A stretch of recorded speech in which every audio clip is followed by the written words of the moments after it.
The abdominal wall. Basic anatomy and function related to pathology. The abdominal wall is a complex structure composed primarily of muscle, bone and fascia.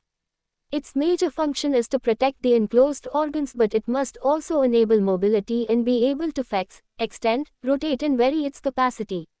Flexibility requires elasticity and stretch, which compromise abdominal wall strength. The roof of the abdomen is formed by the diaphragm, separating the thoracic cavity above, with negative pressure, from the abdomen below, with positive pressure. Weakness of the diaphragm can lead to much of the bowel being drawn into the chest down this pressure gradient. The bony pelvis forms the foot of the cavity, but a muscular central portion, the perineum, may also weaken and allow rectum, bladder and gynecological organs to bulge downwards, a condition called prolapse. The overall design of the abdominal muscles is best seen on transverse section through the mid-abdomen, figure 64.1. Posteriorly the muscles are strong, further supported by the vertebral column, ribs and pelvis. Two regions called the posterior triangles represent areas of weakness, which can lead to rare lumbar hernias. Laterally there are three thin muscle layers, the fibers of which crisscross for strength and flexibility. Anteriorly the two powerful rectus abdominis muscles extend vertically from ribs to pelvis. Herniation through these strong muscles does not occur naturally, but their central joint, the linea alba, is an area of weakness that may result in epigastric or umbilical herniation. Divarication of the recti is the condition where the linea alba stretches laterally as the two rectus muscles separate. It occurs predominantly in the upper abdomen in middle-aged, overweight men, figure 64.2, and also as a result of pregnancy in women, where it is primarily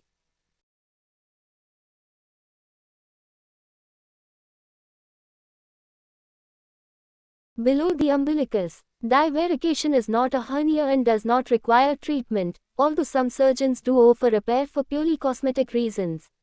Abdominal hernia. A hernia is an abnormal protrusion of an organ or tissue through an opening in the layer that normally confines it. There are many varieties of hernia arising through areas of weakness in the abdominal wall. Because they push from the inside to the outside, an abdominal hernia takes with it all the coverings of the abdominal wall, although they may be thinned and attenuated. However, not all abdominal hernias have a peritoneal sac. Many epigastric hernias, for example, arise in the interstitial layers and only draw peritoneum into the protrusion as a secondary phenomenon when they become larger.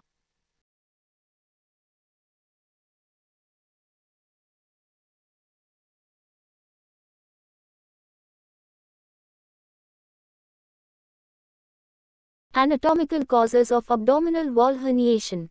These may be classified as areas of natural weakness due to absence of muscle, natural defects that allow structures to enter or leave the abdomen, developmental abnormalities and disruptions of the abdominal wall as a result of injury.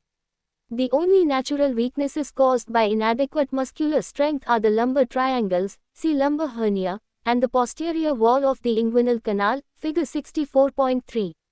Many structures enter and leave the abdominal cavity, creating weakness that can lead to hernia formation. The most common example is the inguinal canal, along which, in males, the testis and its associated vessels descend from the abdomen to scrotum at the time of birth. In females, the round ligament traverses the inguinal canal. The resultant weakness may lead to an indirect inguinal hernia. The risk of inguinal hernia is related to the anatomical shape of the pelvis and is greater in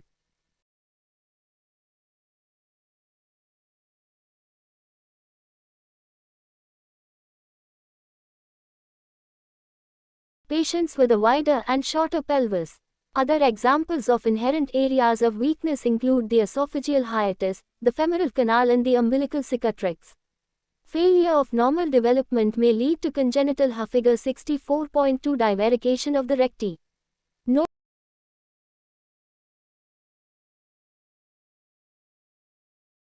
Failure of normal development may lead to congenital figure 64.2 divarication of the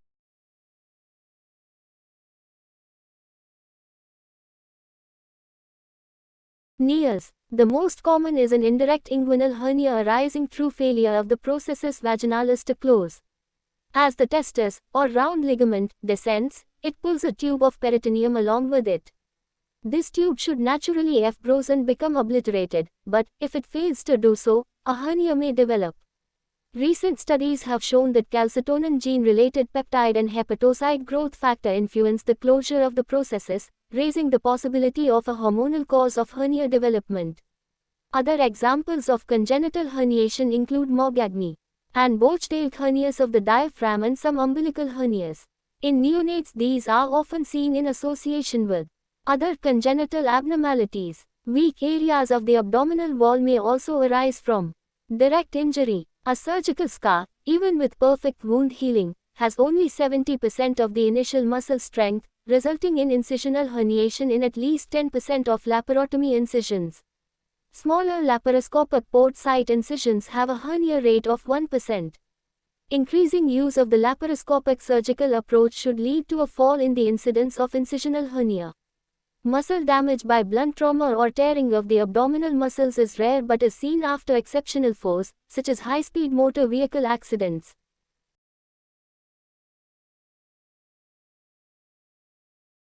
Causes of hernia: filled circle, anatomical weakness, filled circle, developmental failures, filled circle, genetic weakness of collagen, filled circle, sharp and blunt trauma, filled circle, weakness due to aging and pregnancy, filled circle, primary neurological and muscle diseases.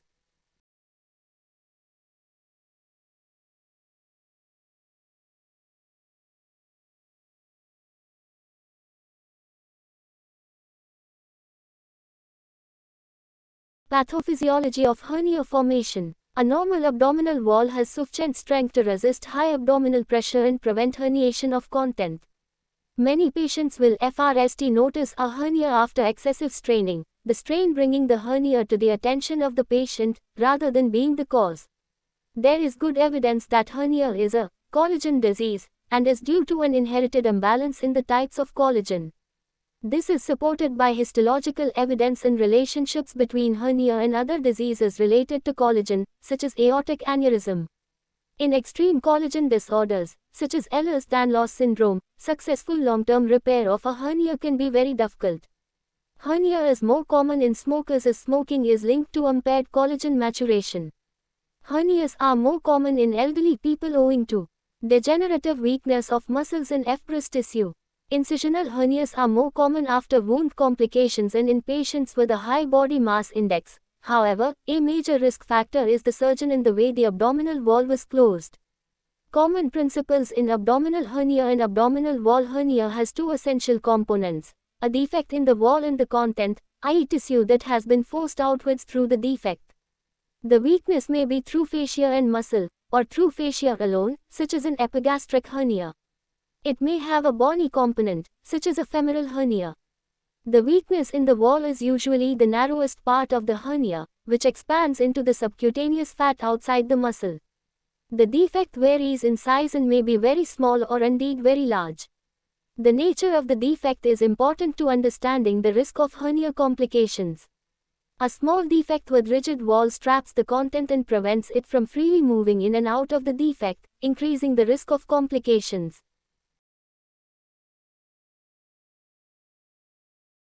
The content of the hernia may be tissue from the extraperitoneal space alone, such as fat within an epigastric hernia or urinary bladder in a direct inguinal hernia.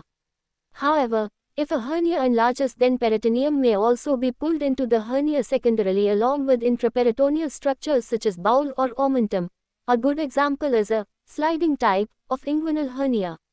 More commonly, when peritoneum is lying immediately deep to the abdominal wall, weakness, pressure forces the peritoneum through the defect and into the subcutaneous tissues. This sac of peritoneum allows bowel and omentum to pass through the defect. In most cases, the intraperitoneal organs can move freely in and out of the hernia. A reducible hernia, however, if adhesions form or the defect is small, bowel can become trapped and unable to return to the main peritoneal cavity. An irreducible hernia, with higher risk of further complications. The narrowest part of the sac, at the abdominal wall defect, is called the neck of the sac.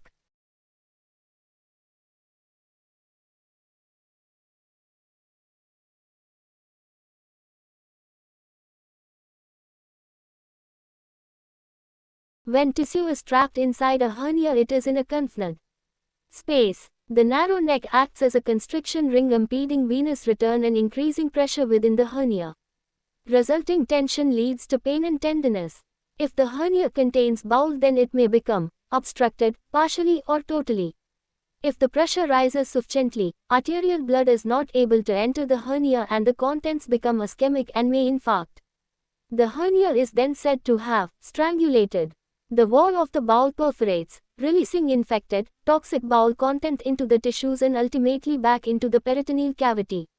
The risk of strangulation is highest in hernias that have a small neck of rigid tissue, leading FRST to irreducibility and on to strangulation. The term, incarcerated, literally, in prison, means that a hernia is not only irreducible but also potentially developing strangulation.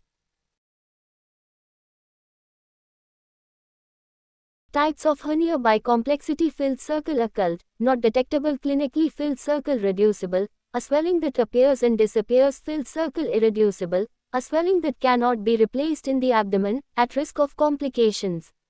Filled circle incarcerated, irreducible, trapped, risk of strangulation; filled circle strangulated, acutely painful swelling with tissue ischemia, requires emergency surgery. Filled circle infarcted, when contents of the hernia have become gangrenous, high mortality.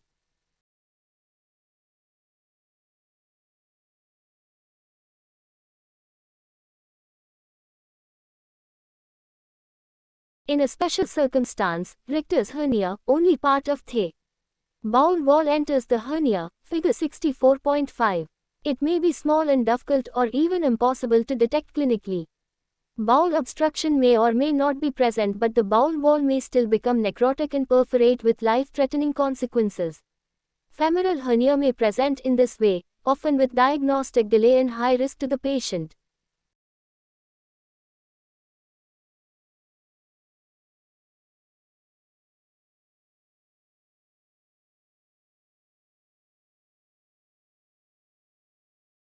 An interstitial hernia occurs when the hernia arises entirely between the musculofascial layers of the abdominal wall muscle and does not contain a peritoneal sac. This is commonly seen with small Spigelian hernias, see Spigelian hernia. An internal hernia describes bowel entrapment within the peritoneal cavity. This can occur in naturally existing spaces such as the foramen of Winslow or the paraduodenal and pericecal fossae, around adhesive bands, or through iatrogenic defects in the mesentery.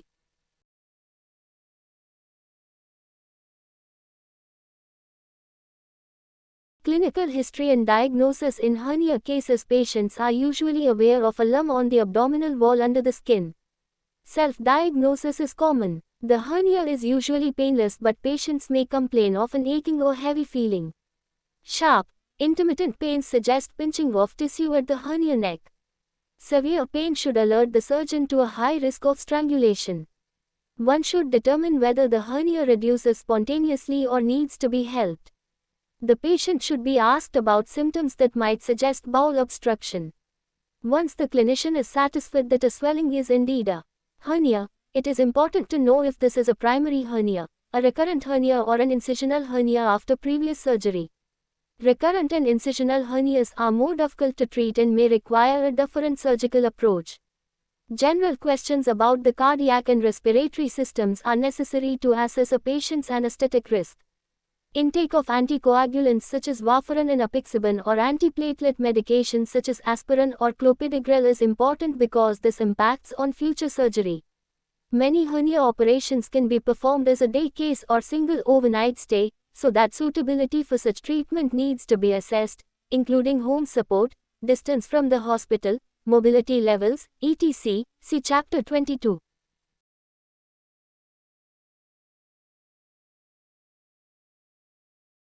Examination for hernia: the patient should be examined lying down initially and then standing, as this will usually increase hernia size. Some hernias will only be apparent with the patient standing. The patient may be asked to cough or to perform the Valsalva maneuver to make the hernia appear. Divarication is best seen by asking a supine patient to simply lift her head off the pillow.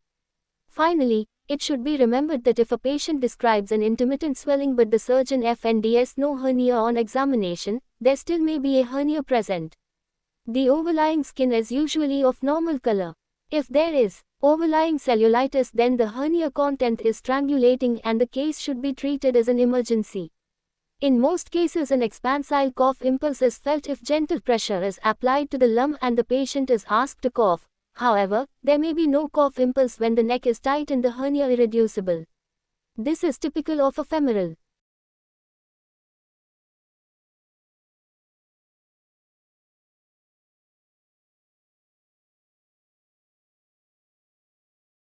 hernia, where lack of an impulse leads the clinician to misdiagnose a lymph node. A cough impulse can also be appreciated in a saphenous varix, see Chapter 62. If a groin hernia is found on one side, the other side must also be examined as occult contralateral hernias are present in up to 20% of patients. If a hernia does not reduce spontaneously, the surgeon should ask the patient to attempt reduction because she may be well practiced in this task, and the surgeon might cause unnecessary discomfort. If neither the patient nor the surgeon can reduce the hernia, the treatment is more urgent.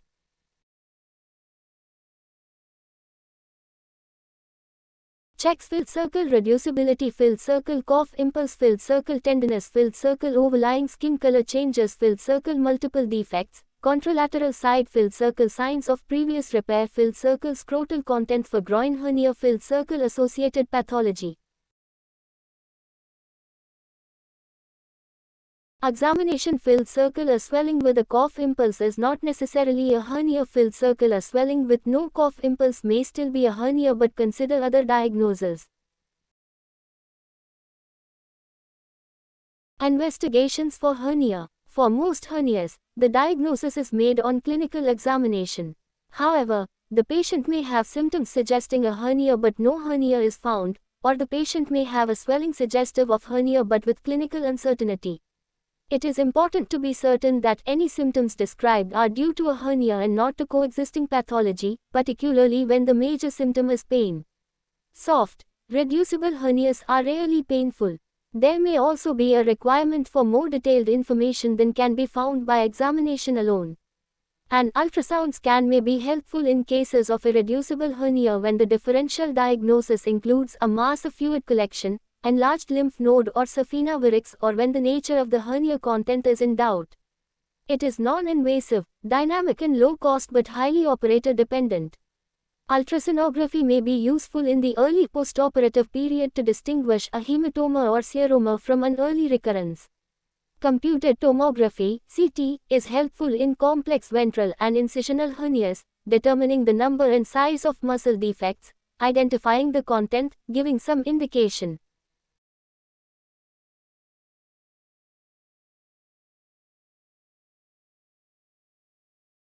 of presence of adhesions and excluding other intra-abdominal pathology such as ascites, occult malignancy and portal hypertension. By showing the surrounding muscle layers, CT helps planning abdominal wall reconstruction. Magnetic resonance imaging (MRI) can help in the diagnosis of Sportsman's, Gilmore's, groin, where pain is the presenting feature and the surgeon needs to distinguish an occult hernia from an orthopedic injury. Laparoscopy itself may be used. In incisional hernia, initial laparoscopy may determine whether a laparoscopic approach is feasible or not. In inguinal hernia repair by the transabdominal route, initial laparoscopy can determine the presence of an occult contralateral hernia. However, laparoscopy will not identify intraparietal hernias such as lipomas of the spermatic cord and some epigastric and Spigelian hernias. Investigations: filled circle plain radiograph, of little value filled circle ultrasound scan, low cost, operator dependent filled circle CT scan, ventral and incisional hernia filled circle MRI, good in Sportsman's groin with pain filled circle laparoscopy, useful to identify occult defects but not interstitial hernias.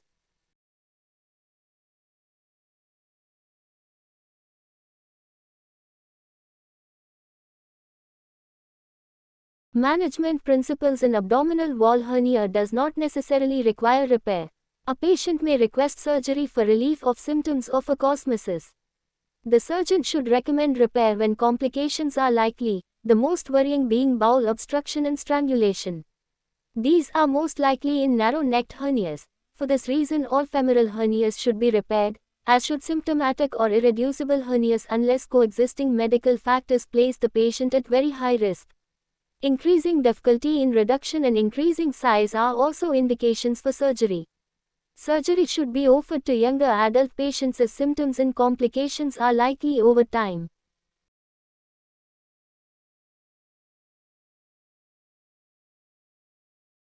Management. Filled circle. Not all hernias require surgical repair. Filled circle. Small hernias can be more dangerous than large. Filled circle. Pain, tenderness, skin changes and difficulty reducing imply high risk of strangulation.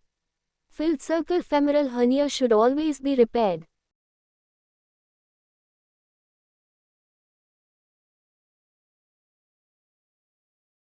In elderly patients, a policy of watchful waiting in asymptomatic inguinal hernia appears generally safe, with an annual crossover to surgery because of symptoms developing of around 10%. A truss can be used to control a hernia, but nowadays few surgeons recommend this approach. Small umbilical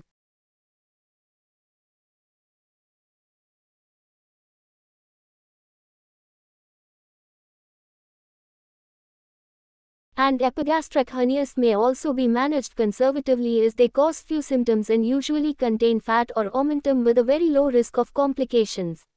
Large incisional hernias, particularly recurrent, present a major problem. Surgical repair is a complex procedure with significant risk of complications and later recurrence. When the neck is wide, the risk of strangulation is low. In obese and elderly patients, these risks may outweigh the benefits of surgery, and it is common for surgeons to adopt a conservative approach. A patient who presents with acute pain in a hernia, particularly if it is irreducible, should be offered urgent surgery. It may be reducible by taxis, gentle forceful reduction, perhaps requiring analgesia and/or sedation, and sometimes, after admission to hospital and adequate analgesia, the hernia will reduce as a result of muscle relaxation. In either case, the likelihood of similar episodes is very high and surgery should be recommended at the next available opportunity.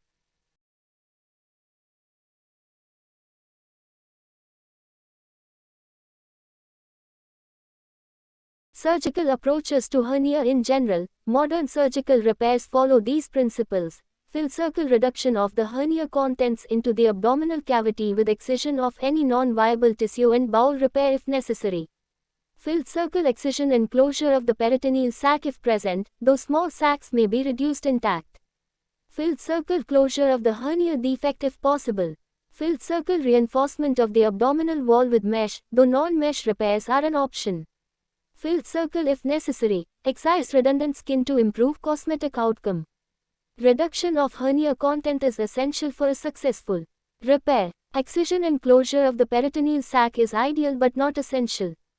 During intraperitoneal only mesh laparoscopic repair of incisional hernia, for example, surgeons will often leave the sac in situ after reducing the hernia contents, and simply affix a mesh over the defect.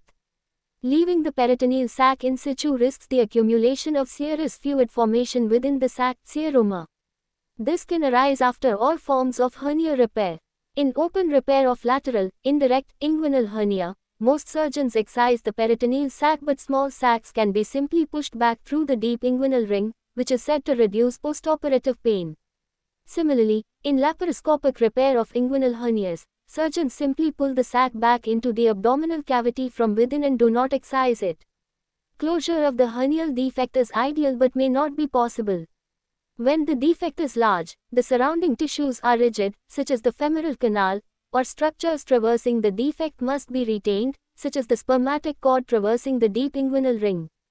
Plastic surgical techniques have been developed to borrow tissue from elsewhere in order to cover large muscle defects, but usually at the cost of leaving a weak area elsewhere.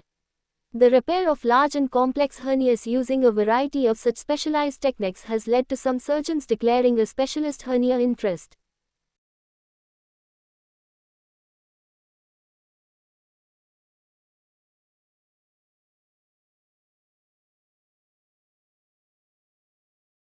Closure of the hernia defect alone is associated with a high recurrence rate. Additional reinforcement of the repair with a non-absorbable mesh reduces but does not prevent recurrence.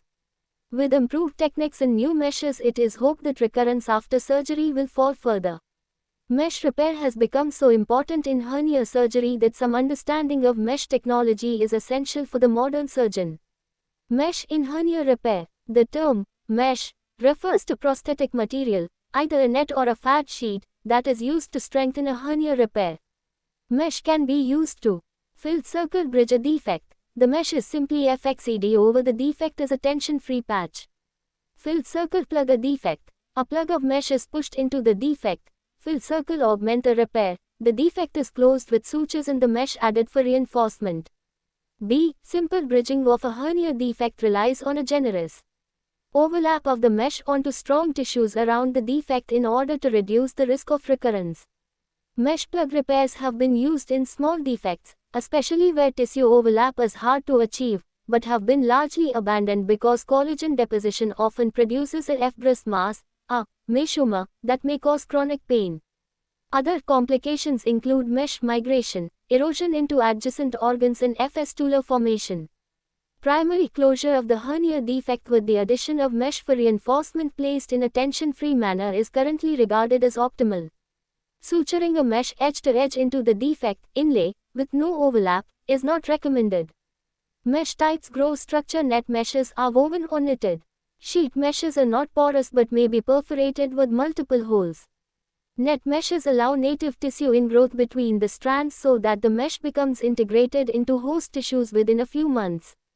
Initial affixation of such meshes by glue, sutures or tacks, staples, which may or may not be absorbable. In some cases, such as extraperitoneal repair of inguinal hernias, no mesh affixation may be required at all. Sheet meshes do not allow host tissue ingrowth but eventually become encapsulated by host fibrous tissue. They always require strong, non-absorbable affixation to prevent mesh migration.